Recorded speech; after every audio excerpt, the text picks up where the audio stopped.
Bismillahirrahmanirrahim. Assalamualaikum waalaikumsalam warahmatullahi ta'ala wabarakatuh. Alhamdulillah, salatu wassalamu ala rasulillah sayyidina Muhammad ibn Abdillah wa ala alihi wa sahbihi wa man wala wa ba'd. Alhamdulillah rabbil alamin. Segala puji hanya bagi Allah subhanahu wa ta'ala yang telah memberikan banyak anugerah serta kenikmatan kepada kita semua, khususnya di sore ini. Kita telah banyak merasakan kenikmatan hidup, kenyamanan hidup, serta keindahan-keindahan yang sudah terdapat dalam kehidupan kita, khususnya di hari ini. Alhamdulillah, kita semua masih dalam pelukan dan berkat kasih sayangnya.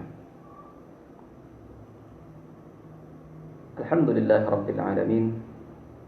Kita semua pada saat ini dalam rangkaian program kajian fikih puasa dalam rangka menyambut bulan suci agung Ramadan sudah sampai pada pertemuan ke-10. Alhamdulillah, itu semua juga bagian dari kasih sayang Allah Subhanahu wa taala. Selanjutnya, bagi yang punya file berupa PDF bisa dibuka di halaman 90, karena kajian kita pada kesempatan ini yang dikhususkan membaca salah satu buku karya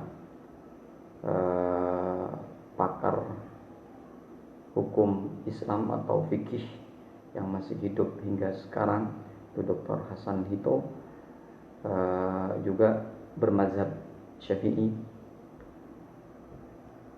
Alhamdulillah sudah sampai pada halaman 90 dengan jumlah halaman 160. Berarti tinggal beberapa pertemuan lagi, insyaallah buku ini selesai, insyaallah biiznillah.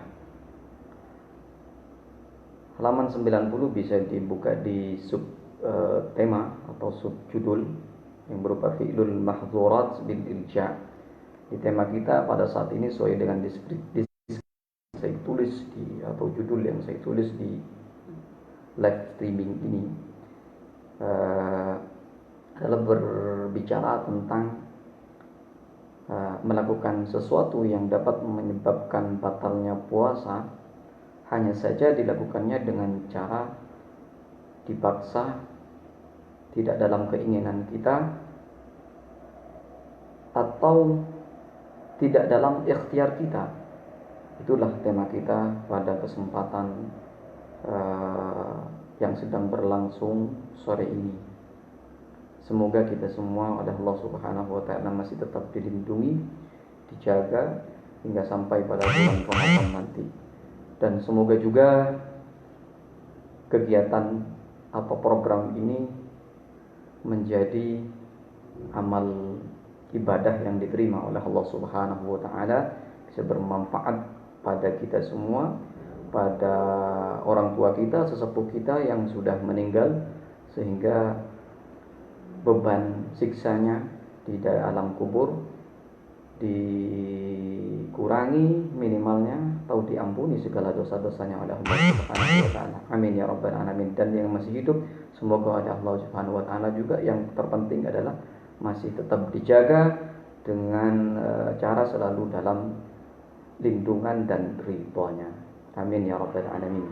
Bismillahirrahmanirrahim. Qala al-muallif rahimahullahu ta'ala wa nafa'ana bi'ulumihi wa amadana bi asrarihi wa bikum fid dharain amin. Wa ba'd. Fi'lul mahzurat bil ilja', yang melakukan ketika saat berpuasa dicegah, maksudnya dapat membatalkan puasa. Bil irja, dengan cara dipaksa. Kan tapi bentuk paksaan ini tidak bisa kuasai, tidak bisa kita tolak, harus kita lakukan. Itu namanya ilja. Karena dalam istilah ilmu fikih dan juga usul fikihnya ada pembahasan khusus tentang mukrah dan mulja itu.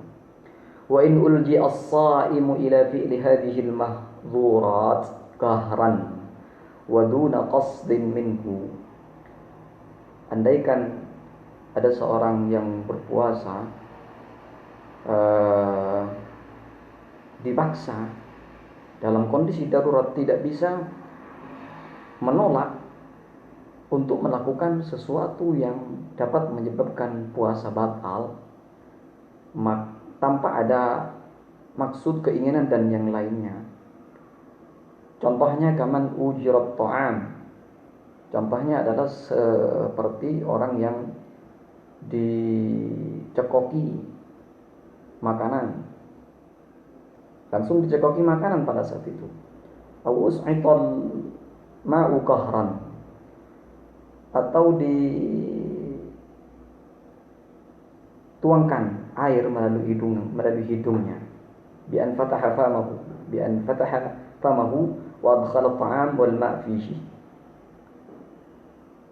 Contohnya adalah dia dipaksa sama seseorang, dibuka mulutnya dan kemudian dicekoki makanan atau dicekoki air, dun ikhtiyarin minhu wa qasdin minhu, itu tanpa ada ikhtiar darinya, dalam artian dia tidak kuasa untuk menolaknya perbuatan seperti itu. Atau contoh lainnya, au ta'anahu ghairuhu bisikinin wa salat ila jawfihi, atau ada seseorang menusuk dia tanpa kita sadari, tanpa kita bisa kuasa untuk menolaknya, hingga sampai pada batasan dalam yang sudah kita bicarakan dari kemarin. Atau contoh lainnya, aurabatat al-mar'atu wa jumi'at, atau istrinya diikat kemudian dilakukan hubungan intim pada saat siang hari Ramadan. Aurushikus sha'im bil ma'i fadakhala udhunahu, atau ada orang yang menyemprotkan, pada seseorang yang berpuasa, kemudian masuk pada mulutnya atau hidungnya atau telinganya atau yang lainnya. Fa innahu la yuftir fi syai'in min hadza. Semua itu yang dilakukan berdasarkan paksaan yang tidak bisa kita tolak dan tidak bisa kita hindari, itu tidak dapat membatalkan puasa. Dalam artian tidak mempengaruhi puasa sama sekali. Ya, dilanjutkan, tetaplah berpuasa setelah itu. Dan tidak ada hukum apapun bagi orang yang dipaksa dengan kondisi seperti ini. Istilahnya dalam bahasa fikihnya dikatakan dengan mulja. Kenapa? Li'annahu la fi'ala lahu fihi bal laysa lahu fihi ridan wa ikhtiyar. Kenapa? Karena itu tidak kita tidak kita bisa tolak, tidak bisa kita tolak, tidak bisa kita bela. Itu sesuatu yang terjadi secara tiba-tiba. Tidak ada kuasa dan kemampuan bagi kita untuk menolaknya pada saat itu. Fa ashbaha man ihtalama fin nahari wa huwa sha'im. Ini sama halnya dengan orang yang mimpi basah di saat bulan Ramadan siang harinya. Jadi orang mimpi basah di saat bulan Ramadan, gak ada kuasa bagi kita untuk menolak mimpi basah itu. Tiba-tiba ya sudah, terjadilah mimpi basah itu. Kecuali kita yang memaksakan, itu bukan mimpi basah namanya, berarti Anda tidak tidur, karena mimpi basah itu terjadi pada saat kita tidur. Jadi kita tidak kuasa untuk menolaknya. Wal mulja jadi orang yang dipaksa dengan kondisi darurat, tidak bisa dapat kita hindari sama sekali, tidak ada kuasa bagi kita. Bisyaklin am la yukallaf fima ulji'a ilaihi min siyamin aw ghairihi. Itu dalam bahasan usul fikih. Orang yang berstatus mulja dipaksa oleh seseorang, hanya saja tidak bisa untuk menolaknya, itu tidak menjadi orang yang cakap hukum, dalam artian dia tidak mukallaf, apapun yang dilakukannya tidak ada efeknya, berarti itu maksudnya. Wa min hadzal qubair ma law dakhala ghubaru at-tariq halqahu aw dakhalahu ad-daqiq wa ma shabahahu athna'a nakhlihi aw ajnihi.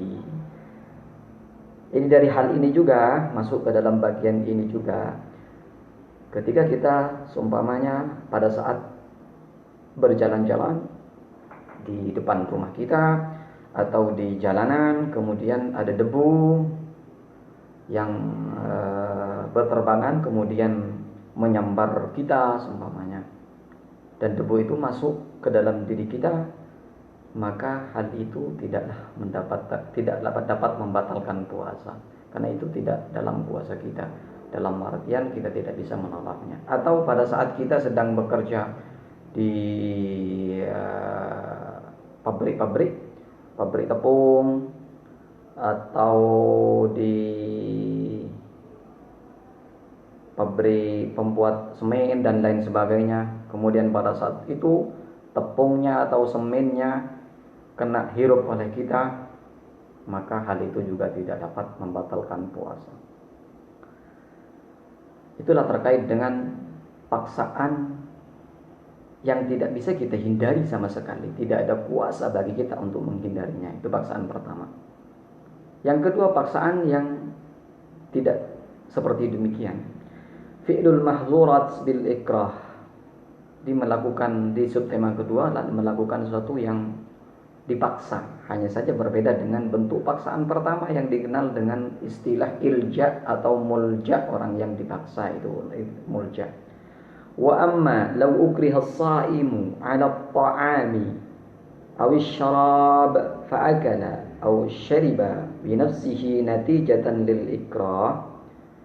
Jadi adapun jika ada seseorang yang sedang berpuasa dipaksa untuk makan, dipaksa untuk minum, akan tapi tidak langsung dimasukkan oleh orang yang memaksa itu, tidak langsung dimasukkan atau tidak langsung ditegukkan pada mulutnya, atau tidak langsung dihirupkan pada hidungnya atau yang lainnya. Ini hanya disuruh makan saja begitu, tidak ada usaha lain selain dari itu oleh orang yang memaksa. Bagaimana? Au ukrihat al-mar'atu 'ala at-tamkin. Jadi atau sumpamanya ada seorang istri dipaksa untuk mempersiapkan melakukan hubungan intim. Jadi memasrahkan dirinya.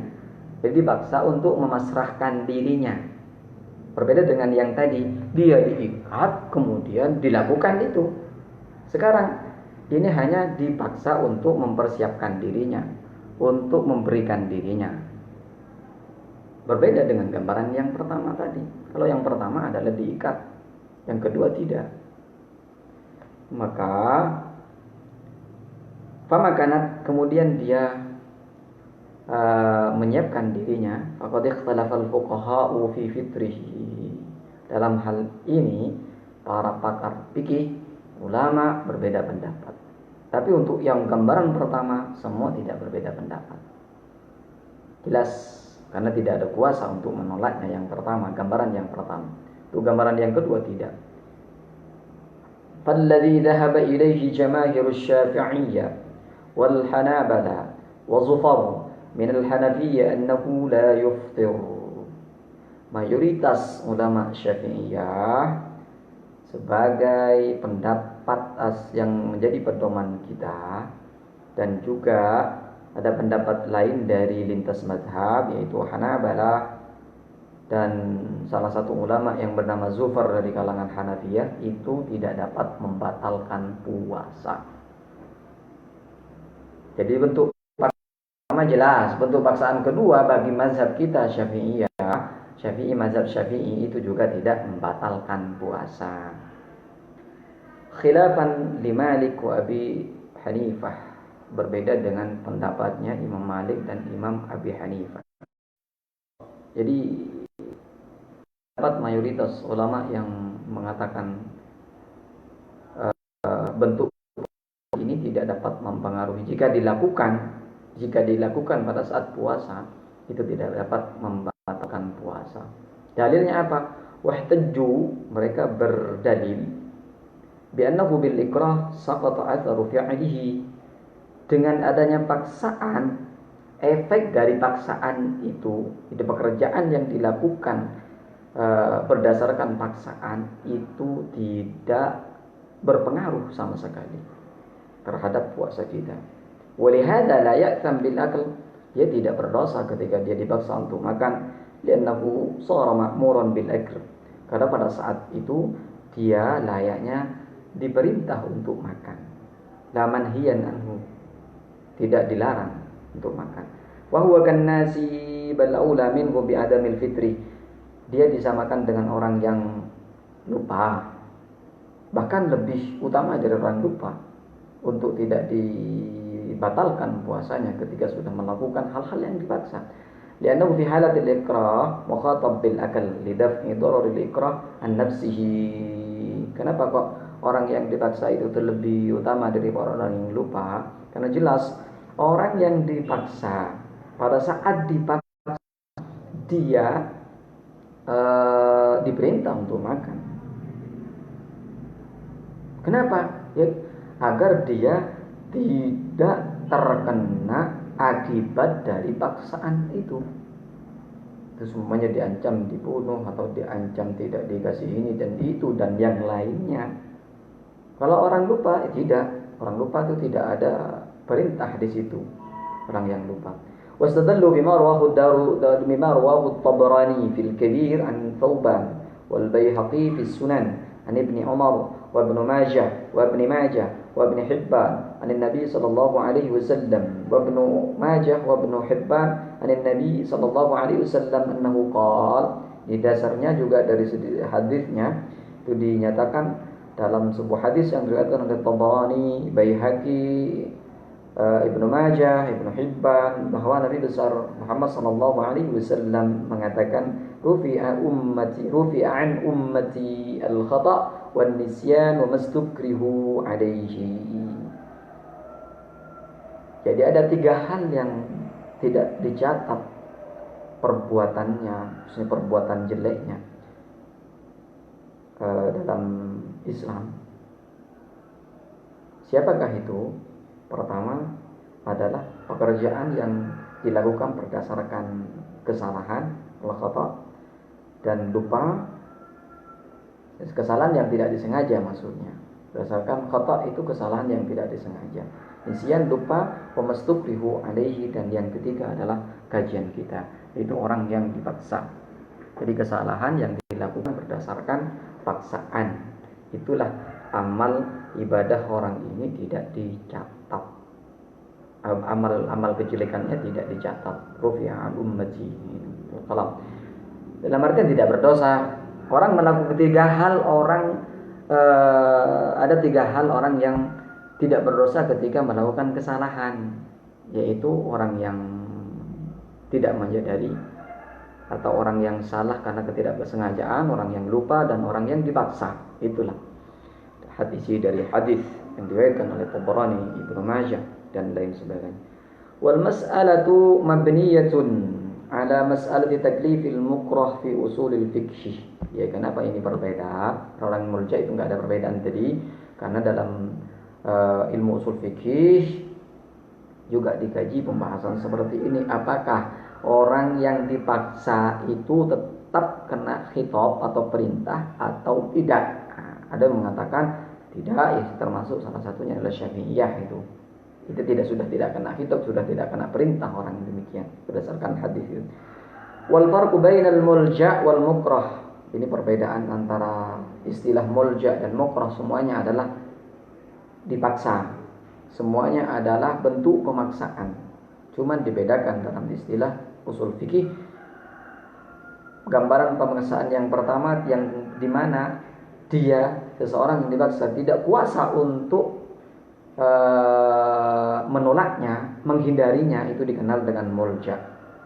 Sementara untuk orang yang masih bisa untuk menghindarinya tapi dengan cara bersabar atau menerima konsekuensi, itu dikenal dengan mukrah dalam istilah usul fikih dan juga ilmu fikih. Annal mukrah ya'il khitaba wa yafhamuhu. Dia orang yang dipaksa tapi bisa menghindari dengan cara bersabar, itu sadar terhadap perintah, juga paham terhadap perintah. Perintah apa? Ya perintah untuk tidak makan, khususnya di contoh bulan puasa. Wa yastati'u 'adama fi'li ma ukriha 'alaihi, dan dia mampu untuk menolak apa yang dipaksa, mampu menghindarinya. Dengan cara apa? Bisabri 'ala ma ukriha bihi, dengan cara bersabar menerima apa konsekuensi dari hasil pemaksaan tersebut. Ila annahu la ridhan lahu, kecuali ya kan, tapi dia juga sama-sama tidak ingin melakukan itu. Fal ikrahu yasqutu ridha lakinnahu la yasqutu al-ikhtiyar. Kalau ikrah, paksaan bentuk kedua, itu dapat menggagalkan ridha, keinginan, akan tetapi la yasqutu al-ikhtiyar, tidak bisa menggagalkan ikhtiar kita untuk menolak melakukan hal-hal yang dilarang. Berbeda dengan mulja, dalam artian dia bisa, andaikan dia tidak melakukan apa yang dilarang itu, mampu untuk menghindarinya. Ya dengan cara apa? Ya tetap dengan cara dia bersabar nantinya menerima konsekuensi. Ya berbeda dengan mulja gambaran pertama tadi. Wa ammal mulja fa innahu yadri al-khitab yafhamuhu illa annahu la tabqa lahu ba'da al-irja' qudrah wa la ikhtiyar. Adapun orang mulja, orang yang dipaksa dengan bentuk paksaan yang sangat dahsyat seperti sebagaimana digambarkan pada bentuk paksaan pertama tadi, tidak punya ikhtiar, tidak punya kuasa untuk menolak hal itu. Ya contohnya ya tadi itu, seseorang yang diikat atau seseorang yang diborgol dan lainnya, kemudian dimasukkan makanan ke dalam mulutnya, itu kan kita tidak bisa menolaknya, menghindarinya. Kita tidak punya kuasa. Atau ada seorang istri diikat dengan rantai oleh suaminya, kemudian dijima atau disetubuhi. Ini kan enggak. Gambaran pertama tadi, atau dikenal dengan ilja atau mulja, orang yang dipaksa semacam ini, itu tidak bisa menolaknya, menghindarinya, dan juga tidak kuasa untuk tidak melakukannya. Ya harus tetap dilakukan. Berbeda dengan paksaan yang kedua. Itu perbedaannya. Da'al fi'li wa la'ala.